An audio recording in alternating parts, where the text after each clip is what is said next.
Former First Lady Michelle Obama is opening up about what it was like for her family to leave the White House after the election of President Trump.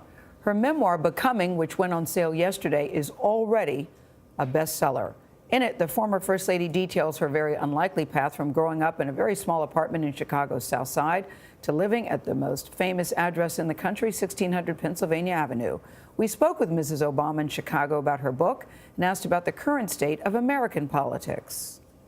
It seems that whatever the Obama administration has done, it seems the current administration wants to undo. How do you handle that when you look at the work that you all have done? You know, the truth is that the presidencies isn't ours to own.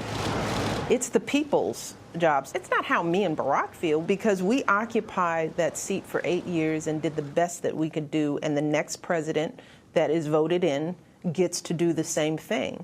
You know, the question that we have to ask as citizens and as voters, what direction do we want our country to go in?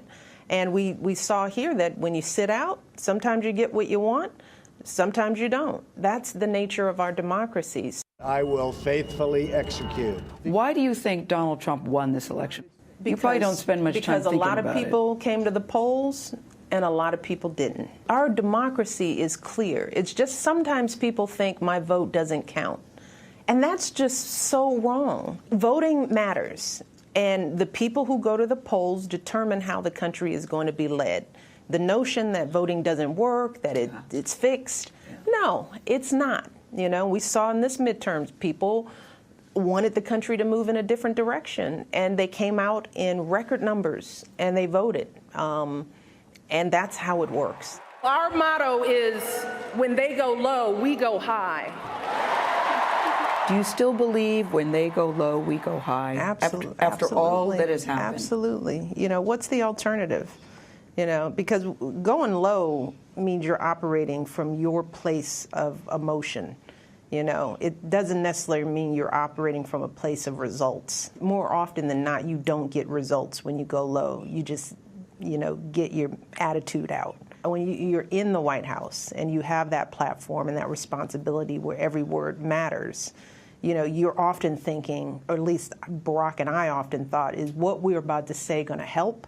Is it going to move the needle forward, or is it just going to make us feel vindicated in the moment? And you learn that vindication in the moment is so short term. Going high doesn't mean you don't have feelings, and that you don't express feelings, that you don't acknowledge hurt or pain or anger. You know, that's not what going high is. Going high means now you have the feeling. How do you express that feeling in the world, and how do you do that responsibly? You end your book with "Let's let kindness in." You still feel optimistic about our country and we as a people, we as a nation. Because I lived in the country, you know. I traveled the country. I saw the heart of who we are.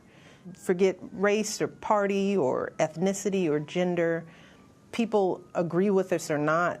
People were kind. People are worried. People have issues, but everybody is working for the same thing, the same goal. And I got to see that part of America. Well, she just still remains a class act. And everywhere I went, I was now carrying the book around, because now you can say we have it. People would say, ask her to run, ask her to run. And that's the one question I didn't ask her, because I know she's sick of it, and I know it's not going to happen. She said, I lived that life for 8 years, and that's just not something that interests her. It's nice to hear that each of her actions is value-based. Exactly. Yeah. You know what I mean? Exactly. That it's solution-focused. It's not about an emotional, make you feel better in the moment, as she said. Everything is solution-focused. It's how to be a leader, how to set an example. And I know we're going to hear more of your interview. And she summed it up well by saying the presidency doesn't belong to them. It belongs to the American people. I thought that was a well good said. Answer. Very good answer.